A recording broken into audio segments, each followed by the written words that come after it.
Merhaba, Türksel Süper Kupa yarı final ortak basın toplantısına hoş geldiniz. Yarınki oynanacak olan yarı final maçı öncesinde her iki takımımızın da teknik direktörleri ve takım kaptanları yarınki maçla ilgili değerlendirmelerde bulunacak. Sonrasında da soru cevap kısmına geçeceğiz. Soru cevap kısmında ise yarınki maç üzerinde soruları alacağız. Öncelikle Galatasaray Teknik Direktörü Sayın Okan Buruk yarınki maçla ilgili değerlendirmesini yapacak. Hocam buyurun. Evet, herkese iyi akşamlar. Öncelikle Gaziantep şehrine bizi burada misafir ettiği için teşekkür etmek istiyorum. Hem benim hem Fatih Hoca'nın geçmişi var burada. O yüzden öncelikle yine burada olmaktan dolayı mutluluğumu belirtmek istiyorum. Şunu söylemek istiyorum, tabii ki bizim için Süper Kupa önemli, değerli. Daha önce Galatasaray olarak bunu birçok defa kazandık ama her kupa, her sene oynadığımız üstüne çalıştığımız her kupa bizim için önemli, değerli. Tabii ki bu zaman iki takım için de zor zamanlar. Hem Afrika Kupası'nın olması hem ligdeki yoğun bir temponun üzerine sakatlık sayılarının fazla olduğu, aslında kadro kurmakta zaman zaman zorlandığımız zamanlar. İki takım için de bu anlamda geçerli. Belki bu dönem Trabzonspor için bu biraz daha geçerli. Ama tabii ki çok iyi iki takım. Öncelikle çok başarılı bir teknik adam, iyi bir sene yaşayan bir Trabzonspor. Biz de tabii ki hem Türkiye Ligi'nde hem Avrupa'da hedeflerimiz var. Bu doğrultuda en iyisini yapmaya çalışıyoruz. İnşallah güzel bir maç olur. İki takımın da sakatlıkların olmadığı ve oyunun güzel olduğu bir maç olur. Herkese tekrar teşekkür ederim. Fatih Hocam. İyi akşamlar. Okan abinin tüm güzel temellerine katılıyorum. Evet, bizim biraz daha durumumuz farklı rakibimizden. Yanılmıyorsam 9 artıları da var dün ve bugün. Yani 3 oyuncunun da durumu şu an tam değil. Ama her şeye rağmen Trabzonspor olarak oynayacağımız her maç bizim için çok değerli. Hazırlandığımız bir maç. Kimle oynarsak, nasıl oynarsak oynayalım. Planım var. Ve kazanmak için önemli Trabzonspor olacak yarın. Zor bir karşılaşma bizim açımızdan. Temennim şu açıkçası. Yarınki maçtan beklentim. Öncelikle iki takım açısına ama biraz daha benim takımın adına sakatlığın olmaması. Çünkü bir sonraki eğer geçebilirsek bir sonraki maç ve lig var. Ve Beşiktaş maçından itibaren söylediğim o zor süreci yaşıyoruz açıkçası. Karşımızda da çok iyi bir teknik adam, çok iyi bir kadro. Anlarda özellikle hemen hemen dünyanın her takımını zora sokacak oyuncular var. Dolayısıyla benim oyuncularımdan beklediğim şu: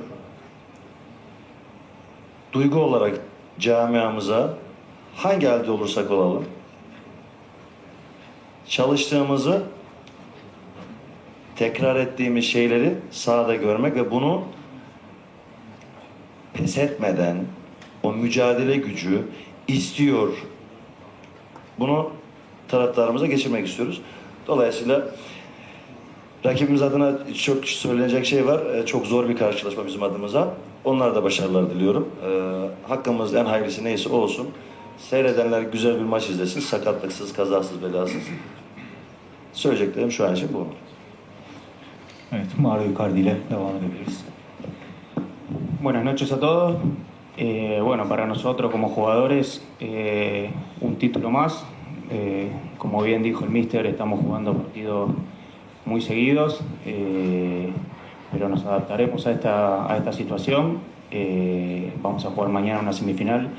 Es importante ganar, poder jugar y disputar la final para que Galatasaray siga coleccionando títulos y para nosotros como jugador, como todos los jugadores del equipo, es algo que queremos y es algo muy importante para nosotros. Así que nos preparamos muy bien para esto y aquí estamos para demostrarlo mañana y seguramente será un gran partido contra un gran equipo, pero intentaremos dejarlo mejor para poder llegar a esta final y ganar un título más.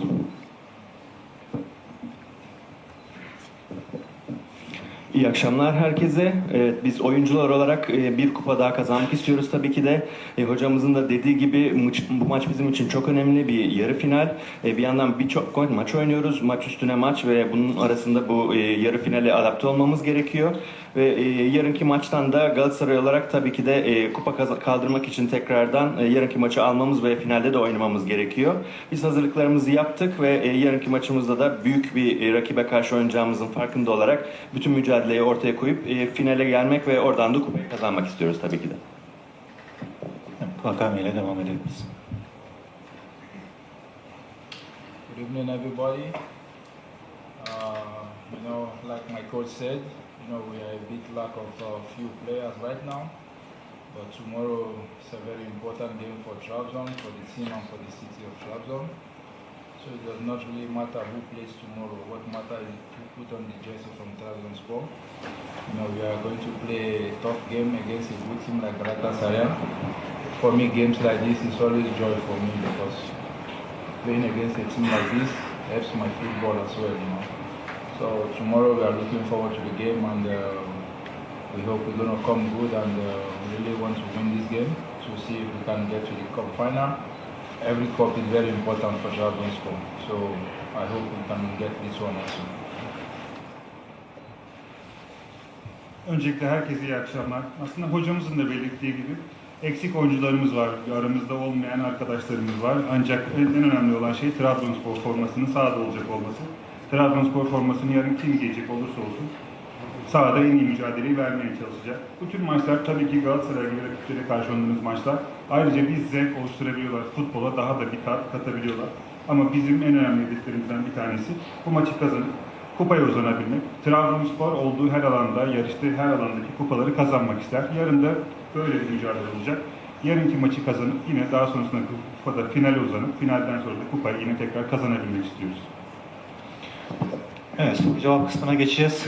Biraz önce yere bahsettiğim gibi yarınki maç üzerinde sorularımızı alacağız ve takımlarımızı da çok fazla bekletmemek açısından 5 tane soru alacağız. Buyurun.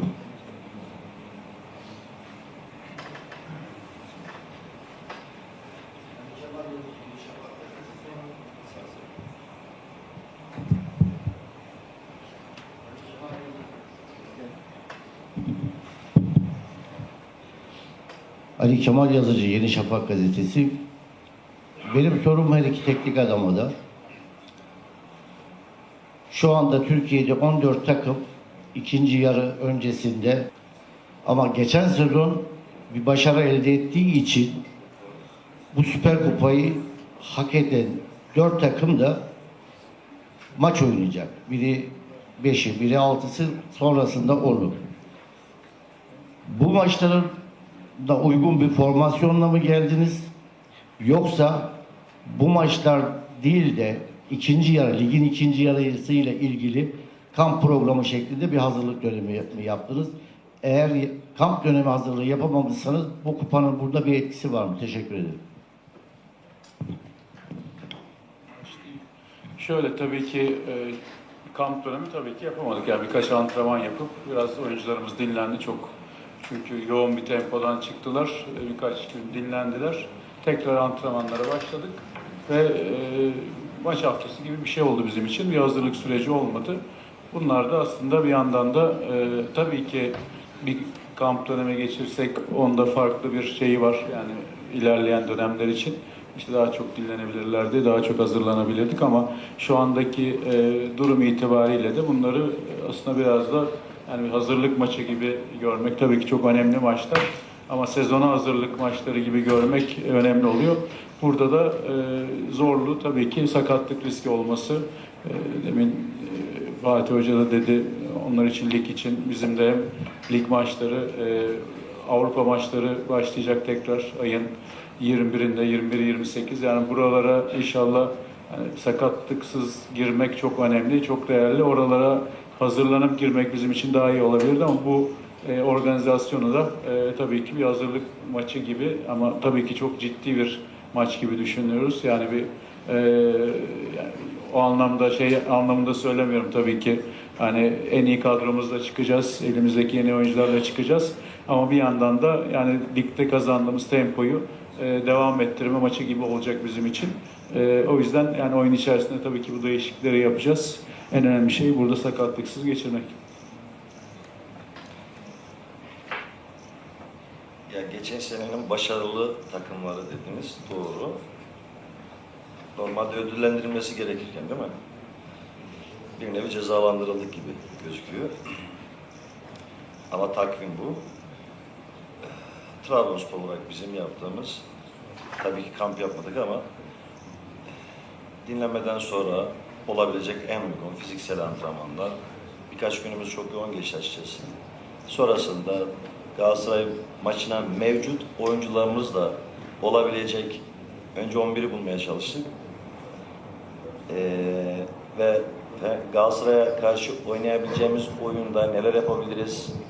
Biraz farklılıklar olacak. Bunu da buradan söylemem lazım. Ve bunların üzerine tekrar yarın bakalım ne olacak. Evet. Buyurun. Mehmet Özcan Sabah gazetesi. İzninizle Okan Hoca'ya soru sormak istiyorum. İki takımda başarılar diyor. Hocam geçen 3 sezon Fenerbahçe ile yarıştınız ve saha içindeki bu yarış biraz saha dışına gerginlik olarak yansıdı. Bu sezon bu yarışa Trabzonspor'un dahil olması sizi mutlu etti mi? Görüşünüzü merak ediyorum. Şöyle tabii ki yani futbol açısından bir teknik adam olarak ne kadar çok takım bu yarışın içerisinde olursa aslında yani bir futbol adamı olarak o mutlu ediyor. Tabii ki Trabzonspor'un performansı bu sene çok değerli, çok önemli. Geçen seneden gelen yükselen performansı yani kupa finali, geçen sene oynadıkları oyun bu sene hep üstüne koyarak gittiler. Bu tabii ki bir futbol adamı olarak beni tabii ki mutlu ediyor. Ama tabii ki bir yarışta da rakipsiniz. O rakip olarak görüyorsunuz. O yarışın içerisinde o takımı geçmek için elinizden geleni yapıyorsunuz. Maçlarını seyrederken tabii ki puan kaybetmesini istiyorsunuz. Ama ya bu sert yarışın içerisinde tabii çok fazla yol var önümüzde. Yani ben belki Beşiktaş çok uzak gözükse de yani sonuçta futbol bu. Yani oraya yakın olan takımlar yine Samsunspor gibi, Beşiktaş gibi takımlar. Baktığımızda oraya yakın olan takımlar ve bu yarışın içerisinde hala olan takımlar. Biz Galatasaray olarak öncelikle şunu söylemek istiyorum. Bu dönemde çok fazla taraftarımızın desteğine çok ihtiyacımız var. Yani bir yarıştan bahsettiniz. Bu yarışı da doğru bir şekilde yürütebilmek için bu birlikteliğe çok ihtiyacımız var.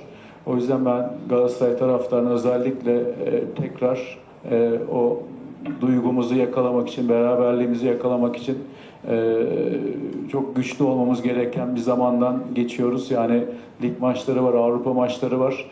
Bu süreçte bizim kaosa ihtiyacımız yok. Bizim gerçekten birlikte olmaya ihtiyacımız var ve bu başarıyı birlikte götürebilmek için birbirimize çok sıkı sarılmamız gerekiyor. O yüzden yani bu sorunun devamında özellikle bunun altını çizmek istiyorum. Çok önemli bir aydayız ve bu ayda birlikte olmaya çok ihtiyacımız var. Buradan özellikle bir çağrı yapacağım. Buyurun. Ferhat Kızıltaş, yarın için başarılar dilerim iki takıma da. Sorum Mauro Icardi'ye. Zor bir sakatlıktan çıktın. Benzer sakatlığı yaşayan Rodri ve Carvajal gibi oyuncular dönmekte sıkıntılar yaşadılar. Ama sen bu süreyi biraz daha kısa tutmaya başladın. Son haftalarda süren de artmaya başladı. Galatasaray taraftarı bu sürede Hacı'yı geride bırakarak bir rekoru ele geçirmene de tanıklık etti ve o süreçte bir mektup yazdın George Hacı'ya. Bu süreçle ilgili neler hissettin? Çok duygusal bir mektuptu. Bir de Galatasaray'daki birliklerinin sen daha uzun süreceğini düşünüyor musun?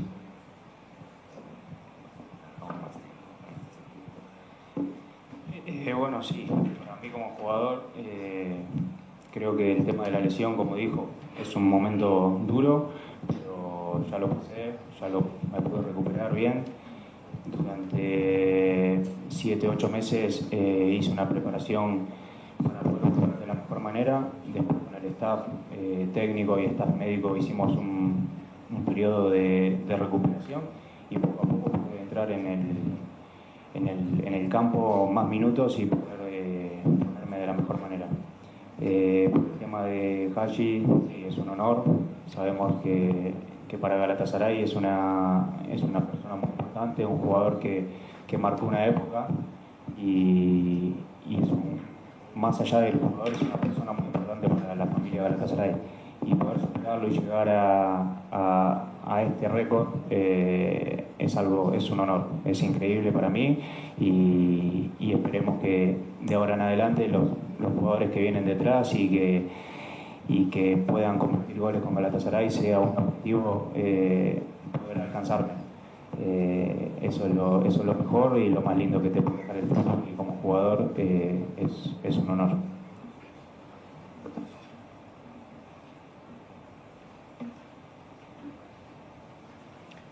Evet, öncelikle dediğiniz gibi zor bir sakatlıktı ve iyi döndüm de diyebiliriz. 7-8 ay içerisinde en iyi halimde dönmeye çalıştım. Bu süreç içerisinde teknik ekip ve sağlık ekibi tedavi sürecim boyunca bana çok destek oldu, çok yardımcı oldular. Ve onlarla birlikte dakikalar da almaya başladım ve gerçekten çok daha iyi bir noktadayım şu anda baktığınız zaman. Diğer söylediğiniz şeye değinecek olursa eğer, Hacı tabii ki de benim için çok büyük bir onur. Çok önemli bir insan çünkü bir döneme imzasını kazımış, atmış bir insan kendisi. Galatasaray ailesi için çok önemli bir kişilik ve bu rekoru kırmak da benim için çok büyük bir onur. İleride de gelecek olan oyuncular da benim rekorumu gelecekler ve kıracaklar. Bu da futbolun güzel yanlarından bir tanesi ve ben çok onur duyuyorum bu hikayenin bir parçası olduğum için. Mehmet Batuhan, Beyaz Futbol. Tony ve Fatih Hoca'ya soracağım. Tony uzun bir sakatlıktan çıktı. Trabzon halkı da kendisinin dönüşünü dört gözle bekliyordu. Fiziksel olarak şu an kendisini nasıl hissediyor? Fatih Hocama da sorum. Hocam evet çok eksik var. Sezon başındaki kadro planlamasına döndüğünüzde Afrika Kupası'na gelen oyuncular, sakatlıklar vesaire. Acaba daha farklı bir kadro planlaması yapsaydım diyor musunuz? Çünkü yarın baktığımızda Trabzonspor'un sol beki yok gibi gözüküyor.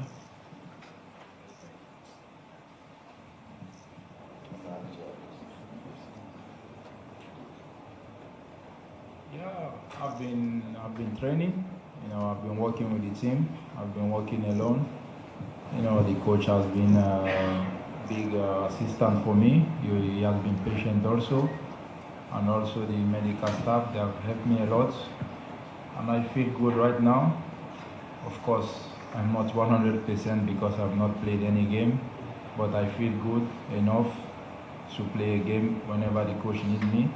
And I'm really happy and I'm looking forward to the game tomorrow. Tabii ki aslında bahsettiğim gibi antrenmanlara bir süre devam etmekteyim ben de. Hem takımla hem de bireysel olarak kendi yaptığım antrenmanlara çok uzun süredir devam etmekteyim. Hocamız bana bu süreçte çok büyük yardım oldu. Bana çok büyük sabır gösterdi. Yine sağlık ekibimiz benimle çok ilgilendi. Bana çok yardımcı oldular. Elbette %100'üm diyemem size. Çünkü uzun süredir oynamadığım bir maç durumu var. Uzun süredir bir maç oynamadım. Ama yarın hocamızın bana ne zaman ihtiyacı olursa maça gelip tabii ki oynamak isterim ben de. Bu maçı da dört gözle bekliyorum açıkçası.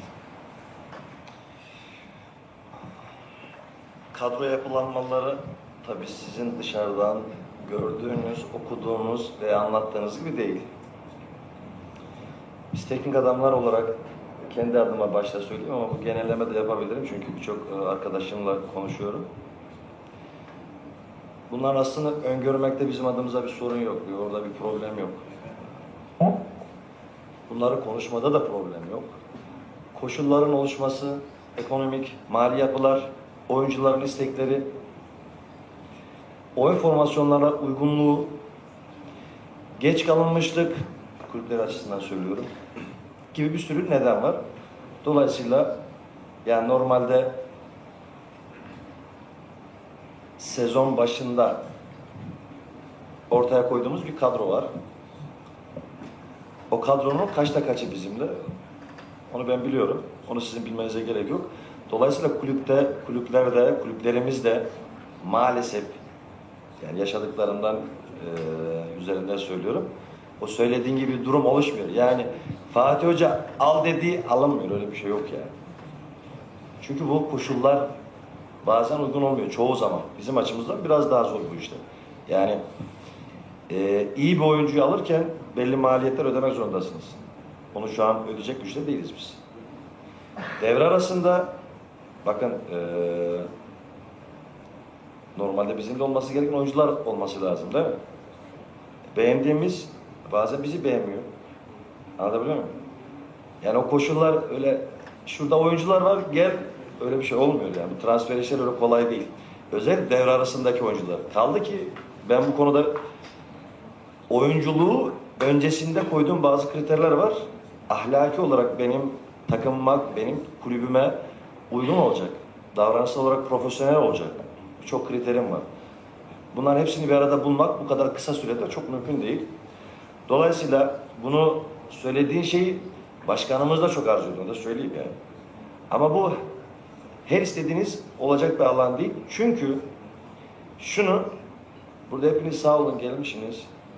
Bizim insanımız futbolu çok seviyor, doğru. Ama dünyada da bizim futbolumuza bir bakış açısı var. Şimdi bunu kimse konuşmuyor. Anlatabiliyor muyum?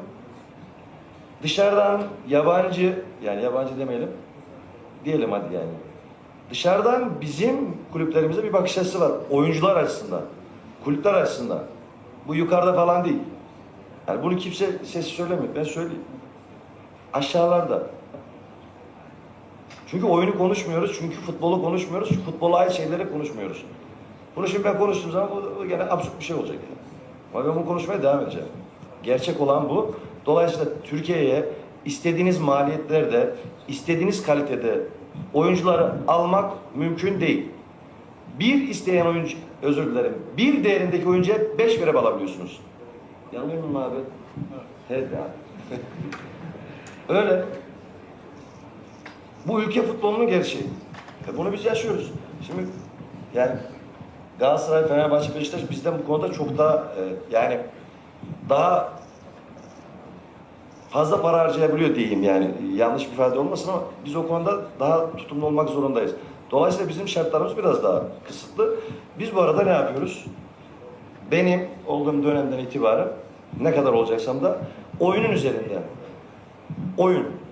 Yetecek mi yetmeyecek mi bilmiyorum ama bir oyun, iki oyun, oyun anlayışı, bir şeyler denemek, genç oyunculara bir şeyler öğretmek, değer katmak, oyuna değer katmak, oyun üzerinden konuşmak.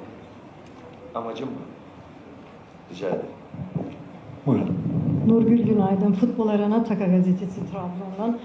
Oraya niye bakıyorsun? Normalde bize soru sorman lazım. Soru size bakıyorum hocam. Öncelikle başarılar diliyorum her iki takıma da. Hak edenin kazanacağı bir maç olsun. İki hocamıza da şunu sormak istiyorum öncelikle. Ara transfer döneminin gölgesinde oynanan bir maç aslında bu. İkiniz için de ne anlam ifade ediyor bu maç? Ve Fatih Hocam size özellikle tabii biz Trabzon basını olduğumuz için takımı zirveye taşıyan bir göstergesi var şu anda ve çok sıkıntılar yaşadınız. Özellikle sakat oyunculardan. Sizi en çok bu süreçte yoran şey ne oldu? Sahadaki bu eksiklikler mi? Omuzunuzdaki yük mü? Ağırlık mı? Neler?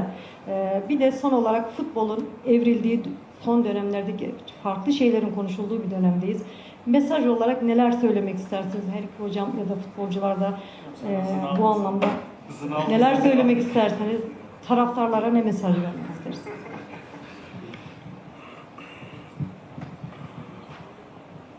Şimdi sen de çok uzun sordun. Evet. Ben de uzun sordum. İlk soruyu unuttum mesela. Ya şimdi şöyle, nasibin ötesinde yer yok. Kimse böyle bir şey beklemiyordu. Ama mesela Galatasaray'da bir iki maç gelirken Okan abiyle, o da bir dönem yaşadı onu. Olabiliyor. Tabii bizim öncesinde bir önceki soruya yani eklemlenerek söylersem o kadro genişliği biraz bizde sıkıntıydı zaten. Dolayısıyla ben sadece bir oyuncu, iki oyuncu eksik kaldığında çok zarar göreceğimizi, zor durumda olacağımızı söylediğimde bugün 9, yanılmıyorsam 9. Yani şu anda oteldekiler hariç 9 diyorum. Ama benim ilk geldiğim günde söylediğim şey var. Değiştiremeyeceğim şeylerle ilgilenmiyorum ben. Olabilir, sakatlık olur. Orada oyuncular var, oynayacaklar. Elinden gelen en iyisini yapmak zorundasın. Bir fırsat. Oyun öyle bir oyun. Bir an bir gol atarsın hayatın değişebilir. Bir an gol kurtarırsın hayatın değişebilir. Bu oyun böyle bir oyun. Bu seviyede oynuyorsan, eğer bu kadrodaysan, genç olmuşsun, yaşlı olmuşsun, hiçbir önemi yok. Ben oyuncularımın bu konuda güvenim tam. İşin gerçeği var tabii. Tabii ki var. Duygun ne kadar yüksek olursa olsun çok kaliteli bir takıma karşı oynuyorsun. İşte bahsettiğim şey o, anlar. Yani onu 90 dakika boyunca sürdürebilirsek mükemmel, çok iyi. Sürdüremediğimizde de biz size, kamuoyuna, camiamıza, hayır biz mücadele ediyoruz. O Trabzon'a ait bir şey o. O benim istediğim bir şey. Mesaj olarak da yani ya da en üzen mi dedin? En üzen dedin herhalde. Ya üzüldüğüm şeyler oluyor tabii. Mesela bazı şey oluyor. Çok beğendiğim oyuncu çok para istiyor. Acayip üzülüyorum. Bizde olsa iyi olur diyorum ama üzülüyorum, ona üzülüyorum. Mağlup olduk mu deli oluyorum. O beni üzüyor. Mesaj olarak benim kendi kanaatim, şahsi kanaatim. Yani buradan yaptığımız iş insanlığı falan kurtarmıyor. Bir oyun oynuyoruz. İnsanlar açlıktan ölüyoruz. Savaşta sıkıntı çekiyoruz. Bu soğukta aç susuz ölen insanlar var. Doktorlarımız var, öğretmenlerimiz var. Biz yaptığımız bir şey var. İnsanların bu oyundan keyif almasını sağlamak. Yani tribüne geldiğinde ben bunu hiç benimsemiyorum, kabul de etmiyorum. Birine küfür ettiği, bir başkasını üzdüğü, bu kabul edilir bir şey değil. Yaptığımız sadece bir oyun. Yetenek. Yeteneklerini gösterdiklerinde bizler keyif alıyoruz. Biri muhakkak kaybedecek. Aslında burada kaybeden, kazanan yok. İnsanları mutlu etmek için yaptığımız bir iş, profesyonel bir iş. Evet, bu konuda da bizim yapabilirliğimiz, o da sahada yapabildiklerimiz, gösterebildiklerimiz de kısıtlı. Dolayısıyla mesajım, biz insanız, insanlar hata yaparlar, birbirimize saygılı olalım. Birbirimize saygılı olalım. Bu ülkenin çok özel değerleri var. Çok özel değerleri var. Onlardan uzaklaştırıcı. Bu oyunu böyle kurdular değil mi? Uzaklaştırmak için kurdular. Hayır, biz yakınlaştırmak için hareket edelim. Söylemlerimizde hoca olarak ben, Okan abi, yöneticilerimiz, abilerimiz, başkanlarımız, bakın, Trabzonspor şampiyon oldu. 3 sene mi geçti? Ne konuşuyorum burada? Çok özür dilerim. Okan abi adına da bir şey söyleyeceğim yani. Evet abi. Şarkıya gideceğim diyor ya. Şampiyon oldu 3 sene arka arka. En ufak 2 maç bitince, kötü gidince eleştiriyor musun? Hem de nasıl? Yaptığımız böyle bir iş değil. Ve son olarak teknik adamlık, teknik direktörlük öyle basit bir şey değil. Ben öyle bakıyorum. Çok zor bir iş. Çok zor bir iş. Ben 10 kilo kaybettim ya. Ben kilo aldım hocam. Sende bu kadar para, bu kadar oyuncu varsa nasıl kilo alacaksın? Sen kilo almayacaksın da ben mi alacağım? Antep'te kilodan bahsetmiyorum. Evet, ben transferden başlayayım öncelikle. Tabii ki çok doğru şeyler söyledi Fatih Hoca. Transfer dönemi kulüpler için, başkanlar için, yönetimler için, teknik adamlar için çok zor gerçekten. Dışarıdan bu çok kolay gözüküyor birçok insana. Sanki her istediğiniz oyuncuyu alabilirsiniz gibi gözüküyor ama birçok detay var burada. Bir kere çok önemli takımdasınız. Burada getireceğiniz her oyuncu gerçekten o kalitede olması gerekiyor. Çok fazla deneme şansınız olmuyor.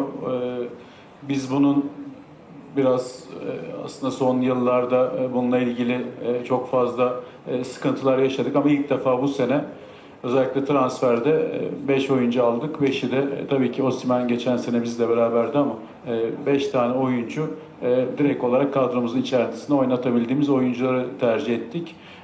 Bu transfer döneminde de yine bunu istiyoruz. Yani tabii ki bu maç transfer döneminin ortasında buraya da tabii ki hep oyuncu yetiştirmek istersiniz ama önemli bir kadroya sahibiz. Burada ekleyeceğimiz oyuncular var, kadromuzu güçlendireceğimiz oyuncular var. Çünkü hiç bilemediğiniz süreçlerden geçiyorsunuz. Yani biz bunu 2-3 hafta önce bir anda 8-9 oyuncunun kadromuzdan eksildiği dönemde çok net bir şekilde yaşadık. Bu da bize ders oluyor tabii ki. Şimdi Fatih Hoca'nın yaşadığı gibi. O yüzden bu süreçleri atlatmak zor oluyor ama devre arasında da buralara özellikle kadromuzu yine genişletecek ve hem Avrupa'da hem ligde hem kupada devam edebilecek bir takım olarak 2 tane de Süper Kupa maçı oynama şansımız var. Birincisini oynayacağız. Kazanırsak ikincisini oynama şansımız var. O yüzden bu süreçte de yine kadro yapımızı koruyarak, üstüne de önemli oyuncular alarak bununla ilgili de çok çalışma yapıyoruz açıkçası. Ama dediğim gibi net, direkt olarak bize katkı sağlayacak oyuncular üzerinde karar vermeye çalışıyoruz. Berkan Kutlu ile bize veda etti. O ayrıldı. Ben ona buradan teşekkür etmek istiyorum. Bize verdiği emeklerden dolayı. Son 3 senede şampiyonluklarda çok önemli rolü oldu. Ona teşekkür etmek istiyorum. Onun yanında Yusuf Demir ile ilgili bizim kendisiyle konuştuk. Yollarımızı ayırma kararı verdik. Bu süreç devam edecek. Kadromuza da dediğim gibi önemli oyuncular, yine kadroya destek olacak oyuncular katmaya çalışıyoruz. Onun yanında diğer soru Türk futbolu açısından tabii ki hep daha kötüye gittiği, daha zorlaştığı, insanların şiddeti arttırdığı. Burada tabii ki bizim de hatalarımız var. Yani ne kendimi bir kenara koyuyorum. O yüzden kendi hatalarımı da kabul ederek ne kadar bunları düzeltebiliriz, ne kadar bu anlamda elimizden geleni yaparız. Bu insanların birbirine olan düşmanlığını, kinini nasıl kaldırabiliriz ortadan? Çünkü sokakta çok fazla beraberiz, her yerde beraberiz. Yani burada tabii ki bütün takım taraftarları birbirleriyle çok iç içe ama mesela sosyal medya üzerinden statlardaki yaşanan şiddetlerin de bir türlü önüne geçemiyoruz. Burada önce kendimize bakarak, aynaya bakarak tabii ki başlayacağım ve devamında hepimiz için bu ortamı sakinleştirmek için önemli bir şans var. Ama ortadaki bir gerçekte futbol çok önemli, çok değerli ve herkes futbol üzerinden hayatını yaşıyor, futbol üzerinden konuşuyor. Dünyada da bu anlamda çok önemli.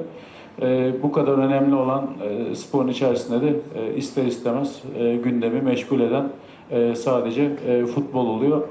Bu da tabii ki futbolun bu kadar çok sevilmesinden ve takımların bu kadar çok değer görmesinden dolayı dediğim gibi bunu düzeltmek için hepimizin daha fazla çaba sarf etmesi gerekiyor. Teşekkür ederim. Herkese çok teşekkür ederiz. Basın toplantımız sona erdi. Toplu bir fotoğraf çekimimiz olacak. Ondan sonra ayrılıyoruz.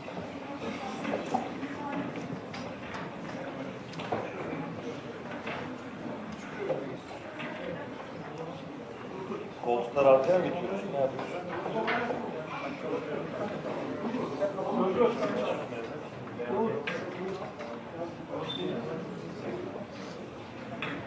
Hani abi gel.